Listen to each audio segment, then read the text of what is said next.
안녕하세요. 포커스 팩트입니다. 14부 영상을 시작합니다. 오늘 영상의 제목은 목사들은 무엇으로 자신의 존재감을 나타내는가? 현실 감각 제로인 사이비 사꾼 목사들입니다. 영상을 시작하기 전에 올 한 해 많은 사람들이 사망했습니다. 코비드19로 인해서 지금도 고통받고 있는 많은 분들이 전 세계적으로 있습니다. 우리가 이들을 위해서 기도하고요. 아마 이 끝이 언제일지 모르겠습니다. 예측에 의하면은 2021년도 즉 내년 12월이 지나야지만이 안정세에 들어설 것이라고 합니다. 여러분들 건강하시고요. 또 가족들 건강하시기 바랍니다. 이제 시작합니다. 우리들은 고전의 책들에서 교훈을 얻습니다. 권선징악이라는 사자성어가 있죠. 사전적 의미는 이렇습니다. 착한 일을 권장하고 악한 일을 징계함이라고 되어 있어요. 예를 들면 흥부전이라든지 홍길동전, 장하 홍련전 등이 이에 해당되는 소설이라 할 수 있습니다. 많은 부모들은 이렇게 이야기를 합니다. 착하고 바르게 살아라. 늘상 자녀들에게 말합니다. 하지만 세상을 착하게 산다는 것은 매우 어려운 일인 것 같습니다. 개신교인들은 매일 새벽 기도, 수요예배, 금요예배, 주일예배, 그 외 각종 예배라는 명목으로 일주일을 숨 쉴 틈 없이 교회에 가서 열심히 기도하고 찬송하고 목사의 설교를 듣습니다. 지난 일주일에 자신의 죄에 대해서 회개하며 새롭게 거듭나게 해달라고 기도도 합니다. 목사들의 주된 설교가 죄짓지 말아라, 이웃의 선행을 베풀어라 등등 좋은 이야기들은 많이 합니다. 이러한 설교를 듣고 우리는 또 일주일을 착하게 살아보려고 안간 힘을 씁니다. 여러분, 이러한 반복된 일상이 힘들고 버거우실 것입니다. 제가 생각하기에는 착하게 산다는 것은 그저 평범하게 사는 것이 아닐까 해요. 지난 영상에서도 한두 번 언급한 적이 있습니다만 교회의 설교 내용이 주로 권선징악에 대한 소설의 전개 내용과 비슷합니다. 성경에는 하나님 비판과 징계를 받은 자들은 부자와 권력층에 있는 사람들이었습니다. 누가복음 16장 31절에 아브라함은 그들이 모세와 예언자들의 말을 듣지 않으면 비록 죽은 사람이 다시 살아난다고 해도 그들이 믿지 않을 것이다 하고 말하였다. 마태복음 19장 23절에 보니까요. 그때 예수님이 제자들에게 이렇게 말씀하셨다. 내가 분명히 너희에게 말한다. 부자는 하늘나라에 들어가기가 어렵다. 마가복음 10장 25절에는요. 부자가 하나님의 나라에 들어가는 것보다 낙타가 바늘기로 지나가는 것이 더 쉽다. 이처럼 성경은 부자들에 대해서 극단적인 결론을 내린 것일까요? 부자가 죄인도 아닌데 말입니다. 여러분 궁금하십니까? 부자들이 착해서 부자가 된 것이 아니라는 것을, 부자들이 부를 축적하면서 각종 비리와 불법을 저지른 것에 대해서 성경은 분명히 경고하고 있는 것입니다. 부자들이 하늘나라에 들어가는 것보다 낙타가 바늘기로 들어가는 것이 쉽다고 예수님은 말씀하십니다. 이처럼 부자들이 부를 축적하기 위해서는 천국을 포기해야 하는 것입니다. 성경에는 이렇게 부자들에 대해서 극렬한 표현을 기술해 놓았습니다. 여러분, 예수님이 그냥 정신줄 놓고 하신 말씀이 아니지 않습니까? 상징성을 가진 발언이 심령이 가난한 자입니다. 이제 부자들은요, 어쩌면 더 교묘하게 부를 쌓고 그것을 다음 세대에 세습하는 모습이 더 악랄하다고 생각합니다. 대표적인 예가 명성교회, 금난교회 등등의 모습이 아닐까 합니다. 세금 한 푼 내지 않고 말이죠. 물론 정당하게 부를 이루고 이것으로 사회에 헌신하는 개신교 부자들도 있습니다. 하지만 지금 일반적인 개신교의 모습은 어떻습니까? 교회를 소유한 자들의 동무대가 되었고 사이비 사꾼 목사들은 헌금 많이 내는 사람들을 선착순으로 장로, 권사, 안수집사에 임명하고 그들로 하여금 반강제적으로 책임 헌금을 강요하고 있는 것입니다. 교회 내의 서열이 영화 설국처럼 변질되었어요. 사이비 사꾼 목사들은 틀에 박힌 부자들의 설교를 합니다. 설교가 끝나면 부자 교인들에게 진한 사랑을 표시하며 관심을 쏟습니다. 사실은 돈 냄새를 진하게 맡은 것이죠. 사이비 사꾼 목사들이 교회 내 경제적 어려움과 가정적 어려움을 담고 사는 교인들에게 관심이나 있는지 묻고 싶습니다. 사이비 사꾼 목사들의 설교는 역설적으로 착하게 살지 않아도 성공한다는 것을 극명하게 보여주는 모습입니다. 교회 내의 부의 축적이 곧 부패의 지름길입니다. 종교가 부패하면 현재 한국의 모습처럼 도덕과 공공의 선의식이 무너지는 것입니다. 지금 한국의 모습은 이성을 팽개치고 미친 사람들처럼 서로에게 상처를 주면서 이웃을 인격 살해하고 주변을 온통 핏빛으로 물들이고 있습니다. 부끄러움도 수치도 모르는 행동을 서슴지 않고 있어요. 이유는 종교가 썩고 부패해서 그렇습니다. 개신교는 열려 있어야 합니다.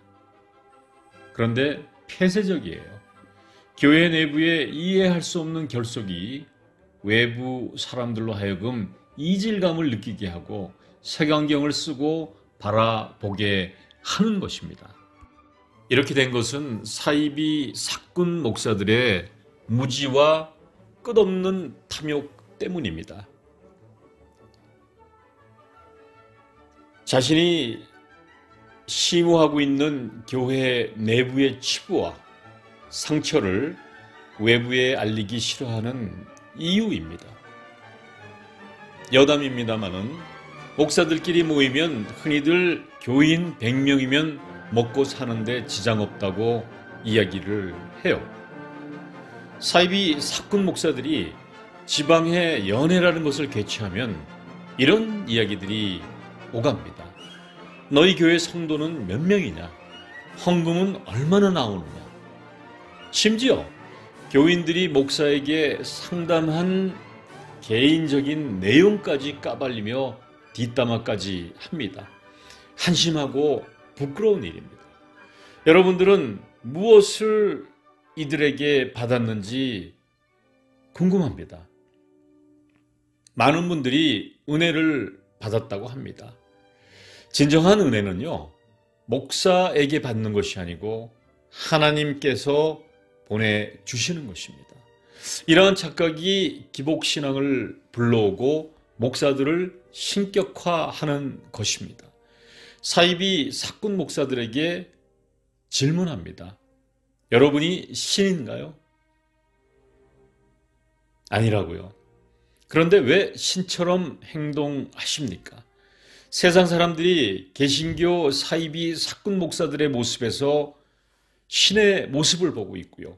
욕망의 불덩어리를 보고 말았습니다. 적당하게 불을 치부하지 않고 돼지처럼 닥치는 대로 집어드시는 사이비 사꾼들의 모습. 궁금합니다. 정강훈 씨의 모금 수십억의 행방은 어디에 있는가? 이런 일들이 정강훈 씨뿐만 아닙니다. 금액의 크고 적음의 문제이지만 여러분 교회의 문제들인 것입니다. 왜 사이비 사꾼 목사들은 물질에 대해서 끝없는 탐욕을 가지고 있는 것인지 궁금합니다.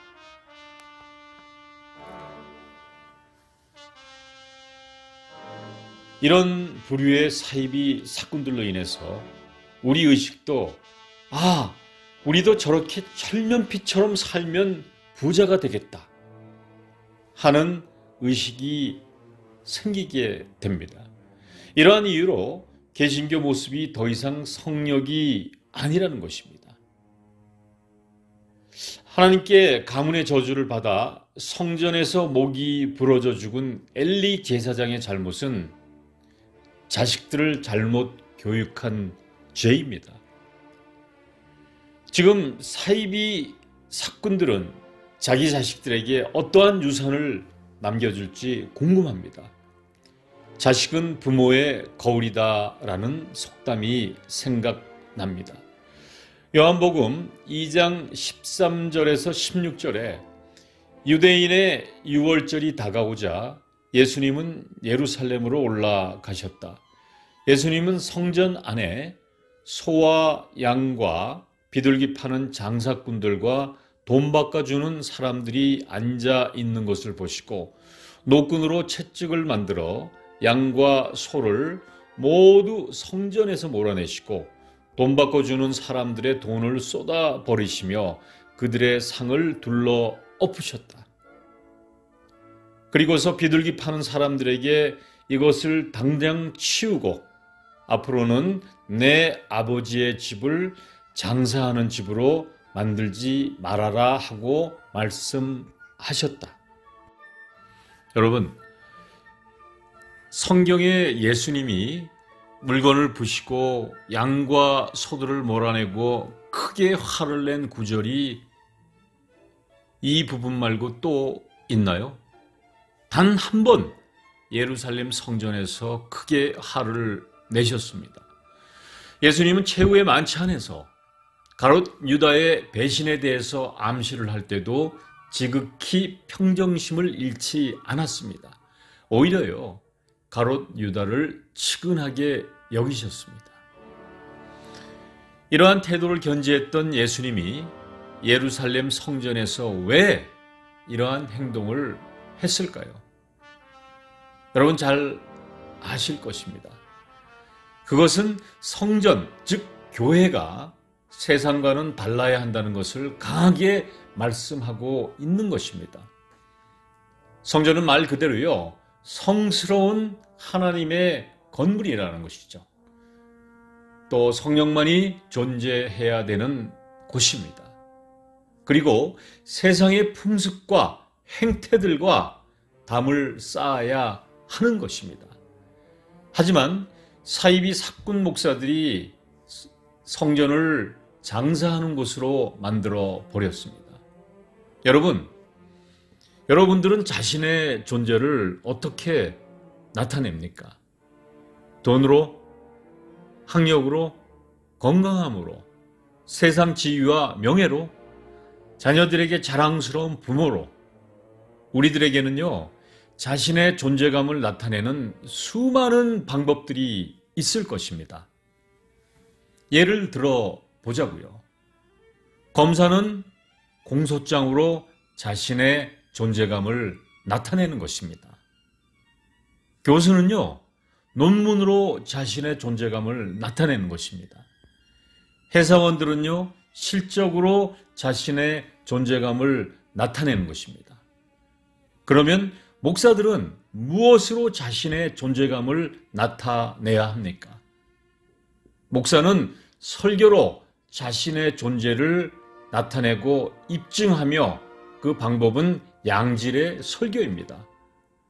하나님의 말씀을 자신의 말로 변형하여 설교하는 것이 아니라 성경에 기초하여 객관적으로 설교하는 것으로 자신의 존재감을 나타내야 하는 것입니다. 그리고 중요한 것은요, 교회 재물의 탐욕을 버리면 됩니다. 하지만 한국 개신교 사이비 사꾼 목사들은 자신들에게 유리한 설교로 교인들을 현혹하고 대중을 기만하고 있습니다. 기복신앙을 부추기는 사이비 사꾼 목사들이 한국 개신교에서 구판을 벌리고 있는 참담한 현실입니다. 여러분들, 교인들은 구판에 비용을 내는 사람들이 아닙니다. 무당의 구판 비용은 자신에게 축적하지만 교회의 헌금은 투명하게 하나님의 사역에 사용해야 하는 것입니다. 사이비 사꾼 목사들의 주머니에 들어가는 헌금이 아닙니다. 결론은 사이비 사꾼들이 돈에 집착하지 말 것이며 하나님 것처럼 행동하지 말 것이며 오로지 양심적인 설교와 양질의 설교에 충실해야 된다는 것입니다. 그것이 목사들에게 주어진 하나님의 사명입니다. 그리고요, 교회의 재정을 투명하게 사역에 사용되어야 합니다. 교회 운영은 교인들에게 위임하고 설교와 공부, 묵상에 전념하면 교회는 아무런 문제가 없습니다. 여러분의 가정은 오늘도 안녕하십니까? 사이비 사꾼 목사들로부터 하나님이 주신 행복한 가정을 지키시기 바랍니다. 감사합니다.